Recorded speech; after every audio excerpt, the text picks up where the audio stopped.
Et alors pour parler de la candidature, est-ce que vous avez...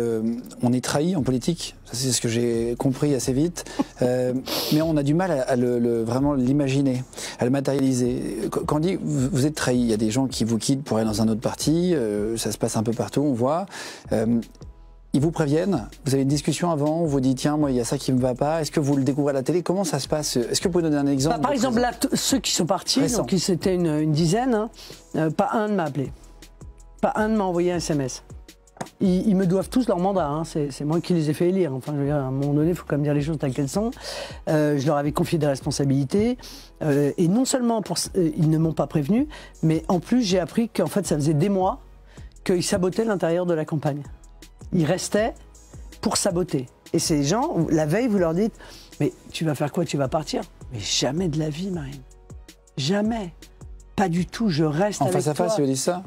Je reste avec toi, il n'y a aucun problème. Cahuzac, quoi. Ah, waouh. Cahuzac. Donc ça, c'est dur. Ça, c'est dur. Mais voilà, la politique, ça révèle le meilleur et le pire. Une Marion Maréchal vous a pas appelé avant? Non, elle m'a pas appelé.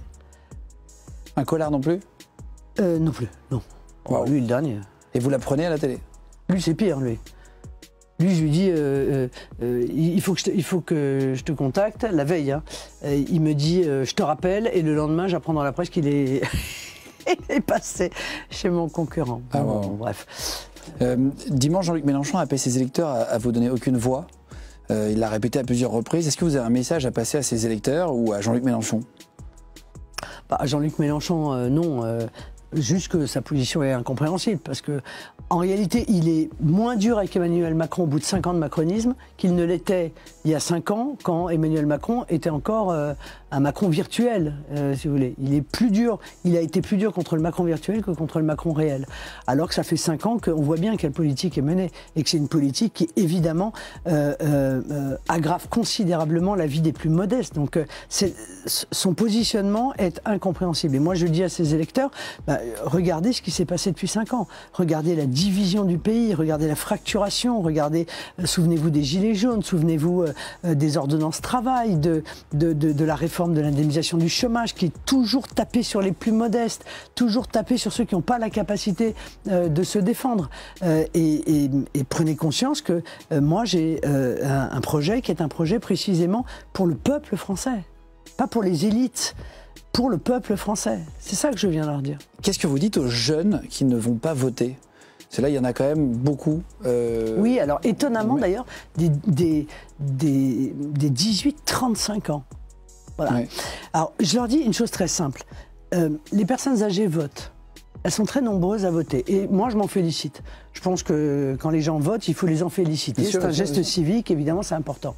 Mais si les personnes qui sont à la retraite votent beaucoup, et que les jeunes ne votent pas, bah, on se retrouve dans une situation qui est déséquilibrée dans le cadre de la défense des intérêts des uns et des autres. Parce qu'il est évident que, si vous voulez, les intérêts des personnes qui sont à la retraite ne sont pas obligatoirement, il y en a qui sont évidemment communes, mais elles ne sont pas obligatoirement sur tous les sujets les mêmes que les intérêts des jeunes. Si les jeunes ne défendent pas leurs intérêts, alors on va se retrouver avec un déséquilibre, si vous voulez, dans l'expression de la volonté populaire. Donc il faut à tout prix qu'ils votent. Je vais vous donner un exemple. C'est chez les plus de 65 ans qu'on trouve le plus grand nombre de gens qui sont pour la retraite à 65 ans. Alors qu'ils sont déjà à la retraite. Ben, bien sûr, ils sont déjà à la retraite. Et donc, comme ils ont peur, si vous voulez, pour leur pension, d'ailleurs, ils commettent une erreur parce que plus les gens travaillent jeunes et plus leur pension est assurée. Mais vous comprenez qu'il faut que vraiment que l'ensemble des catégories d'âge aille voter, vraiment, vraiment. C'est très important, encore une fois, pour l'équilibre d'un projet de société. Quand j'ai annoncé que vous veniez, j'ai eu plein de questions sur Instagram. J'en ai choisi 4. Est-ce que je peux vous les poser? Bien sûr. Audrey.wtk, je donne vraiment les instincts, c'est véridique. Un poste au gouvernement a-t-il été négocié en échange d'un appel au vote avec Éric Zemmour et Nicolas Dupont-Aignan? Est-ce que quand des gens disent allez voter Marine Le Pen, vous leur garantissez un poste au gouvernement? Non. Comment ça se passe, ça? Non.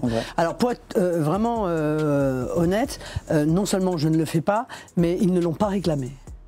Voilà, je leur rends hommage en quelque sorte, parce que je pense que c'est pas toujours comme ça. Je pense qu'il y a un certain nombre de gens dans la classe politique qui très certainement cherchent à obtenir un poste de ministre en contrepartie d'eux, mais ça n'a pas du tout été le cas ni d'Éric Zemmour ni de Nicolas Dupont-Aignan. Sunny Lily Lane, êtes-vous pour que la France reste dans l'Europe? Oui. Oui, j'ai été longtemps pour que la France sorte de l'Union européenne, mais aujourd'hui, je pense que compte tenu des alliés que je peux avoir au sein de l'Union européenne, on peut la changer de l'intérieur. Parce que la réalité, c'est que je ne me soumets pas non plus à l'Union européenne telle qu'elle fonctionne actuellement. Je trouve que ça ne va pas du tout. Les mesures qu'elle nous impose sont des mesures qui vont à l'encontre justement de l'intérêt des peuples, à l'encontre de nos souverainetés alimentaires, énergétiques. Donc il faut défendre les intérêts de la France au sein de l'Union européenne et il faut surtout la transformer, œuvrer pour la transformer en alliance européenne des nations libres et souveraines. Toujours le respect du peuple. C'est tout. Vous voyez, c'est vraiment le pivot de toutes les décisions. D'être un petit peu plus indépendant dans une organisation globale. On est plus indépendant, c'est-à-dire qu'il y a des sujets qui relèvent de la volonté du peuple, de la décision que le peuple prend pour lui-même dans le cadre de la défense de ses intérêts. Donc, plus de nations, un peu moins d'Europe et une Europe qui respecte les nations. D'accord. Enzo-du-bas Pellegrini, qu'on embrasse aussi. Qu'est-ce qui fait que votre ligne directrice par rapport à 2017 est plus axée aujourd'hui sur le pouvoir d'achat et la retraite des Français, qu'on entend beaucoup moins parler des sujets autour de l'islam qui étaient plus présents avant? Est-ce pour aller chercher des électeurs ou parce qu'elle repositionne sa politique? Non, c'est parce que je pense que tous les Français connaissent ma position dans le domaine de la lutte contre l'idéologie islamiste, hein, pas l'islam. Hein. Moi, je ne lutte pas contre une religion. Hein. Moi, je suis pour la liberté religieuse et je respecte les croyants, quelle que soit leur religion, mais contre l'idéologie totalitaire qui est l'islamisme. Ce que je propose sur l'immigration, c'est-à-dire un référendum, je propose que les Français s'expriment sur quelles sont les règles qu'on va mettre en place demain pour déterminer qui vient, à quelles conditions, qui reste, à quelles conditions, et puis qui doit partir parce que justement il a respecté aucune de ces règles. Donc tout ça, les gens connaissent. En revanche, ils connaissaient très mal quel était mon positionnement sur la politique sociale que je veux mettre en œuvre. Vous savez, j'ai été, par certains ancien membre de mon mouvement, traité de gauchiste du Front National pendant longtemps, parce que j'ai toujours eu cette sensibilité, cette fibre sociale. Et donc, les Français la connaissaient mal. Et j'ai donc, je me suis fait un point d'honneur à leur expliquer quel était mon projet de, effectivement, la réforme des retraites jusqu'à cette défense absolue du pouvoir d'achat. Puis aussi parce que les faits sont là, si vous voulez. Le pouvoir d'achat des Français s'est effondré. Donc, c'est une urgence. Donc, il faut y répondre. Alors, j'ai pas noté de nom pour la 4e question parce qu'elle est arrivée à de nombreuses reprises. C'était la question sur le halal et sur le kasher. Oui. Et en gros, les gens me disaient, tiens, elle est contre l'abattage rituel.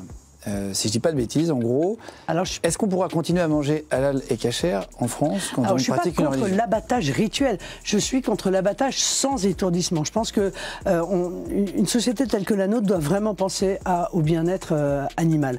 Or, c'est une vraie souffrance, l'abattage sans étourdissement, auquel on peut apporter une réponse. Alors la réponse, elle est la suivante, soit parce que j'ai vu qu'un certain nombre de responsables religieux musulmans disaient qu'on pouvait parfaitement mettre en place une électronarcose puisqu'elle est réversible, elle permet d'abattre en ayant étourdi l'animal, donc sans souffrance, et en même temps de répondre aux obligations religieuses alimentaires.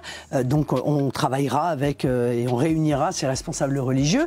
Et pour nos compatriotes juifs, bien entendu, s'il n'est pas possible pour eux d'accepter cela, eh bien j'accepterai évidemment l'importation de viande cachère. On pourra importer la viande. Mais oui, mais c'est une question qui est arrivée vraiment. Oui, mais je veux dire, je suis pour la liberté, moi. Voilà.